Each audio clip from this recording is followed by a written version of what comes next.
Hey everybody. I chose the topic of esports, particularly esports in higher education, as my research topic.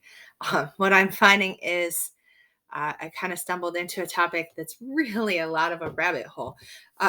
So I've had to really kind of tailor my things down and really look at and focus in on my ultimate goals. And my overall goal was to learn more about esports in general, and then in particular, how they play a role in higher education.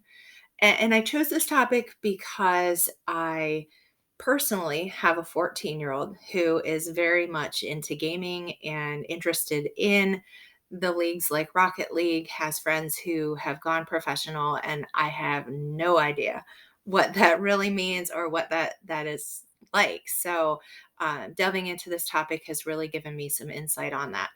Professionally, I work with youth of all ages, and we often do programming on internet safety. And so, esports and how safety factors play into that was something also that I'm not overly familiar with. So, this topic has allowed me to see a little insight of that.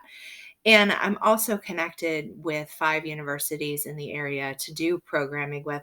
And we look at things like the issue of Title IX. And certainly, esports is something that plays a role in Title IX and whether or not there's equality for the genders and the roles that are there. So, this is something that's giving me a chance to get informed on some of these new endeavors and new trends. My expectations for my project by the time I'm finished, I expect to have a better understanding of how esports leagues benefit the colleges and universities who choose to engage in having a league or having a program there.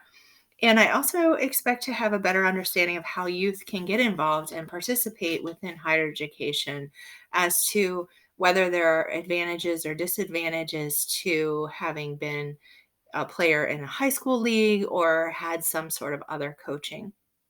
So, my findings so far, as I mentioned, this is a much bigger picture than I had realized.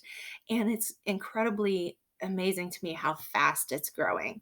So, in 2018, there were only about 50 colleges and universities with varsity programs. And now we're over 175. That's just grown very quickly. But I've also found that there are opportunities for students, not just at the varsity level, but even within student run clubs. So, student run clubs can basically create their own teams, and they can join through a collegiate league. And that league itself is called the Collegiate Star League. And within that league, there are 1,800 schools who have student run teams that are participating, and over 11,000 teams who are taking a part in the esports. And what is interesting is that no matter whether a student is choosing to participate on the club level or within the varsity level, there are scholarship opportunities at both sides or both levels to that program. So, for students to become involved in this, it can be a very lucrative thing for them to engage in something that maybe isn't related specifically to their area of expertise or their area of study, and they don't have to necessarily be a traditional athlete to still take part in something that can be an opportunity for scholarships and an opportunity for engagement. And I've found that the average startup cost for universities to begin an esports program is truly cheaper than having a traditional sports program. The average cost is about $41,000, which to me seems like a lot of money. But in reality, when you're looking at varsity sports levels, for traditional athletes, you're looking at recruitment, you're looking at the facilities for them to use, the equipment that they'll need to use, the uniforms, the cost of joining into an oversight program and that sort. And esports have very similar requirements, but the costs overall are much cheaper. So, really, I'm enjoying looking into all of the different aspects of this. Some of my questions to come yet are just simply how do schools gain and handle the sponsorships and the financial backings that are available through esports?